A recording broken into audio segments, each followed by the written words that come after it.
ভারতের মাটিতে টি-20 বিশ্বকাপ খেলতে না যাওয়ার সিদ্ধান্তকে কেন্দ্র করে এবার কঠোর মন্তব্য করেছেন ইংল্যান্ডের সাবেক batsman mark Butcher.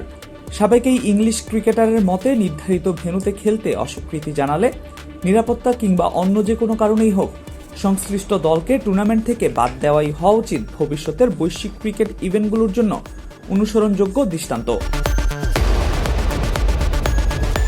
Wisden cricket weekly পডকাস্টে ইংল্যান্ডের হয়ে ৭১ টেস্ট খেলা বুচার বলেন, বাংলাদেশের টি-20 বিশ্বকাপ থেকে বাদ পড়ার পুরো প্রক্রিয়াটি ছিল একেবারেই বিশৃঙ্খল।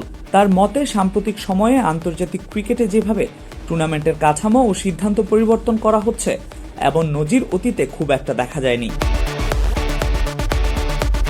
বুচার মনে করেন খেলাটির স্বচ্ছতা ও মর্যাদা রক্ষায় কঠোর অবস্থান নেওয়া জরুরি। তিনি বলেন, কোনো দল যদি সরকারি সিদ্ধান্তে হোক কিংবা নিজেদের কারণে নিরাপত্তা বা অন্য কোনো অজুহাতে নির্ধারিত দেশে গিয়ে খেলতে না চায়, তাহলে সেই দলকে বাদ দিয়ে পরবর্তী যোগ্য দলকে সুযোগ দেওয়া উচিত এবং টুর্নামেন্ট চলবে তাদের ছাড়া।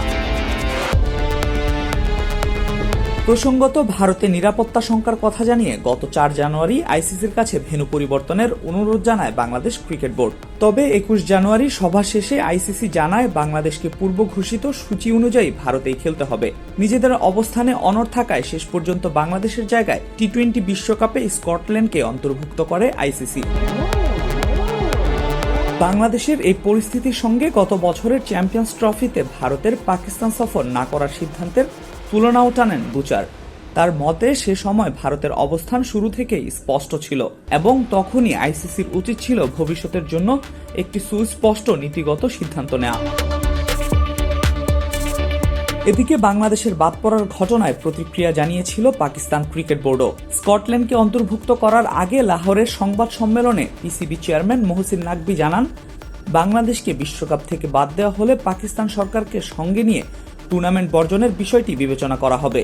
পাকিস্তানের প্রধানমন্ত্রী শাহবাজ শরীফের সঙ্গে আলোচনা শেষে নাকভি বলেন, এই বিষয়ে চূড়ান্ত সিদ্ধান্ত শুক্রবার অথবা আগামী সোমবারের মধ্যে জানানো হবে। Al Mahmud Fahim, BD ক্রিক time.